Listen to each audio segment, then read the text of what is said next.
जय श्री कृष्ण। आज श्रीमद् भगवत महापुराण के दशम स्कंद का चौथा अध्याय हम शुरू करने जा रहे हैं। कंस के हाथ से छूटकर योगमाया का आकाश में जाकर भविष्यवाणी करना। श्री सुखदेव जी कहते हैं, परीक्षित, जब वसुदेव जी लौट आए तब नगर के बाहरी और भीतरी सब दरवाजे अपने आप ही पहले की तरह बंद हो गए। इसके बाद नवजात शिशु के रोने की ध्वनि सुनकर द्वारपालों की नींद टूटी। वे तुरंत भोजराज कंस के पास गए और देवकी को संतान होने की बात कही। कंस तो बड़ी आकुलता और घबराहट के साथ इसी बात की प्रतीक्षा कर रहा था। द्वारपालों की बात सुनते ही वह झटपट पलंग से उठ खड़ा हुआ और बड़ी शीघ्रता से सुतिका गृह की ओर झपटा। इस बार तो मेरे काल का ही जन्म हुआ है, यह सोचकर वह विहल हो रहा था और यही कारण है कि उसे इस बात का भी ध्यान न रहा कि उसके बाल बिखरे हुए हैं। रास्ते में कई जगह वह लड़खड़ाकर गिरते गिरते बचा।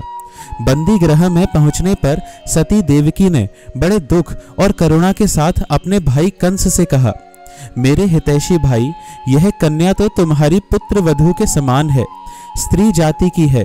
तुम्हें स्त्री की हत्या कदापि नहीं करनी चाहिए। भैया, तुमने दैववश मेरे बहुत से अग्नि के समान तेजस्वी बालक मार डाले। अब केवल यही एक कन्या बची है, इसे तो मुझे दे दो। अवश्य ही मैं तुम्हारी छोटी बहन हूँ। मेरे बहुत से बच्चे मर गए हैं, इसलिए मैं अत्यंत दीन हूँ। मेरे प्यारे और समर्थ भाई, तुम मुझ मंदभागिनी को यह अंतिम संतान अवश्य दे दो। श्री सुखदेव जी कहते हैं, परीक्षित, कन्या को अपनी गोद में छिपाकर देवकी जी ने अत्यंत दीनता के साथ रोते रोते याचना की, परंतु कंस बड़ा दुष्ट था। उसने देवकी जी को झिड़क कर उनके हाथ से वह कन्या छीन ली। अपनी उस नन्ही सी नवजात भांजी के पैर पकड़कर कंस ने उसे बड़े जोर से एक चट्टान पर दे मारा।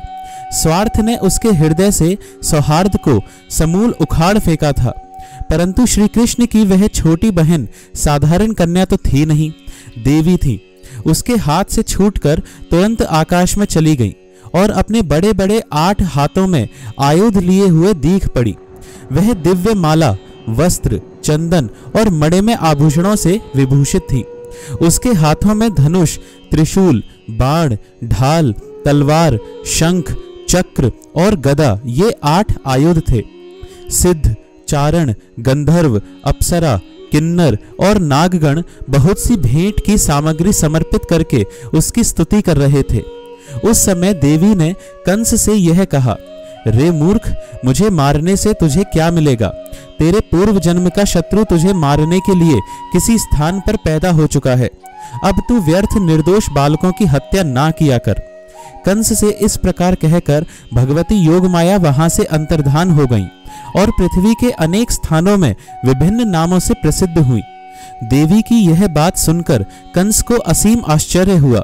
उसने उसी समय देवकी और वसुदेव को कैद से छोड़ दिया और बड़ी नम्रता से उनसे कहा, मेरी प्यारी बहन और बहनोई जी, हाय हाय, मैं बड़ा पापी हूँ। राक्षस जैसे अपने ही बच्चों को मार डालता है, वैसे ही मैंने तुम्हारे बहुत से लड़के मार डाले। इस बात का मुझे बड़ा खेद है। मैं इतना दुष्ट हूँ कि करुणा का तो मुझ में लेश भी नहीं है। मैंने अपने भाई बंधु और हितैषियों तक का त्याग कर दिया। पता नहीं अब मुझे किस नरक में जाना पड़ेगा। वास्तव में तो मैं ब्रह्मघाती के समान जीवित होने पर भी मुर्दा ही हूँ। केवल मनुष्य ही झूठ नहीं बोलते, विधाता भी झूठ बोलते हैं। उसी पर विश्वास करके मैंने अपनी बहन के बच्चे मार डाले। ओह, मैं कितना पापी हूँ। तुम दोनों महात्मा हो, अपने पुत्रों के लिए शोक मत करो। उन्हें तो अपने कर्म का ही फल मिला है। सभी प्राणी प्रारब्ध के अधीन हैं, इसी से वे सदा सर्वदा एक साथ नहीं रह सकते। जैसे मिट्टी के बने हुए पदार्थ बनते और बिगड़ते रहते हैं, परंतु मिट्टी में कोई अदल बदल नहीं होती, वैसे ही शरीर का तो बनना बिगड़ना होता ही रहता है, परंतु आत्मा पर इसका कोई प्रभाव नहीं पड़ता। जो लोग इस तत्व को नहीं जानते, वे इस अनात्मा शरीर को ही आत्मा मान बैठते हैं। यही उल्टी बुद्धि अथवा अज्ञान है। इसी के कारण जन्म और मृत्यु होते हैं, और जब तक यह अज्ञान नहीं मिटता, तब तक सुख दुख रूप संसार से छुटकारा नहीं मिलता। मेरी प्यारी बहन, यद्यपि मैंने तुम्हारे पुत्रों को मार डाला है, फिर भी तुम उनके लिए शोक न करो, क्योंकि सभी प्राणियों को विवश होकर अपने कर्मों का फल भोगना पड़ता है। अपने स्वरूप को न जानने के कारण जीव जब तक यह मानता रहता है कि मैं मारने वाला हूँ या मारा जाता हूँ, तब तक शरीर के जन्म और मृत्यु का अभिमान करने वाला वह अज्ञानी बाध्य और बाधक भाव को प्राप्त होता है, अर्थात वह दूसरों को दुख देता है और स्वयं दुख भोगता है। मेरी यह दुष्टता तुम दोनों क्षमा करो, क्योंकि तुम बड़े ही साधु स्वभाव और दीनों के रक्षक हो। ऐसा कहकर कंस ने अपनी बहन देवकी और वसुदेव जी के चरण पकड़ लिए। उसकी आंखों से आंसू बह बहकर मुंह तक आ रहे थे। इसके बाद उसने योग माया के वचनों पर विश्वास करके देवकी और वसुदेव को कैद से छोड़ दिया और वह तरह तरह से उनके प्रति अपना प्रेम प्रकट करने लगा। जब देवकी जी ने देखा कि भाई कंस को पश्चाताप हो रहा है, तब उन्होंने उसे क्षमा कर दिया। वे उसके पहले अपराधों को भूल गईं और वसुदेव जी ने हंसकर कंस से कहा, मनस्वी कंस, आप जो कहते हैं वह ठीक वैसा ही है। जीव अज्ञान के कारण ही शरीर आदि को मैं मान बैठते हैं। इसी से अपने पराये का भेद हो जाता है और यह भेद दृष्टि हो जाने पर तो वे शोक, हर्ष, भय, द्वेष, लोभ, मोह और मद से अंधे हो जाते हैं। फिर तो उन्हें इस बात का पता ही नहीं रहता कि सबके प्रेरक भगवान ही एक भाव से दूसरे भाव का, एक वस्तु से दूसरी वस्तु का नाश करा रहे हैं। श्री सुखदेव जी कहते हैं, परीक्षित, जब वसुदेव और देवकी ने इस प्रकार प्रसन्न होकर निष्कपट भाव से कंस के साथ बातचीत की, तब उनसे अनुमति लेकर वह अपने महल में चला गया। वह रात्रि बीत जाने पर कंस ने अपने मंत्रियों को बुलाया और योगमाया ने जो कुछ कहा था वह सब उन्हें कह सुनाया। कंस के मंत्री पूर्णतया नीति निपुण नहीं थे। दैत्य होने के कारण स्वभाव से ही वे देवताओं के प्रति शत्रुता का भाव रखते थे।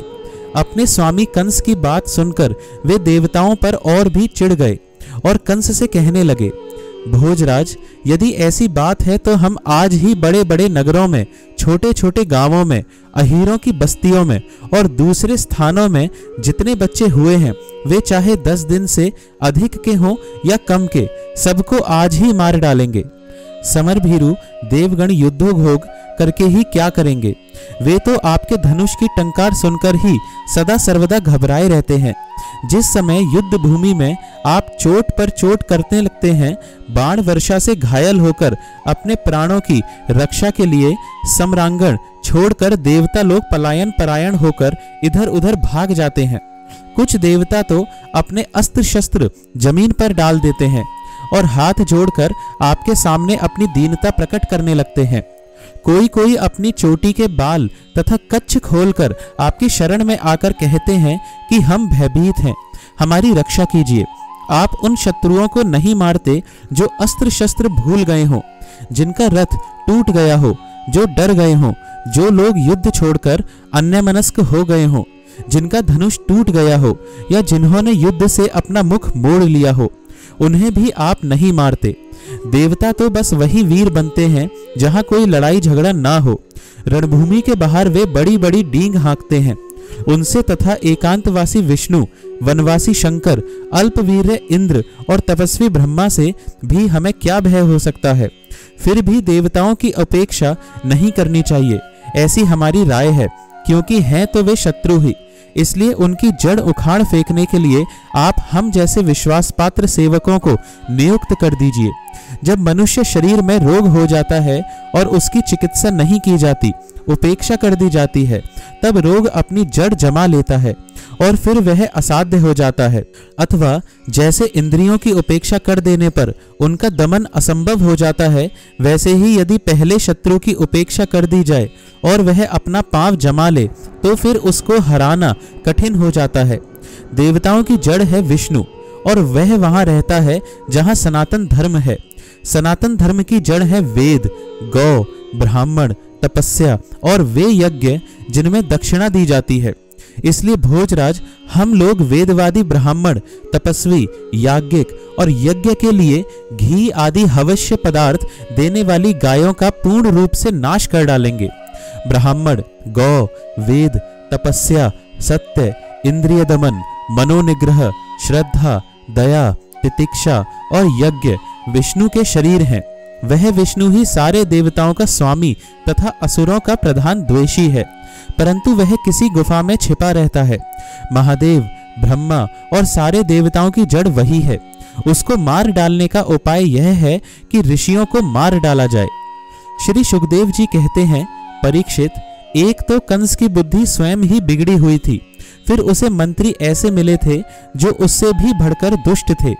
इस प्रकार उनसे सलाह करके काल के फंदे में फंसे हुए असुर कंस ने यही ठीक समझा कि ब्राह्मणों को ही मार डाला जाए। उसने हिंसा प्रेमी राक्षसों को संत पुरुषों की हिंसा करने का आदेश दे दिया। वे इच्छानुसार रूप धारण कर सकते थे। जब वे इधर उधर चले गए तब कंस ने अपने महल में प्रवेश किया। उन असुरों की प्रकृति थी रजोगुणी।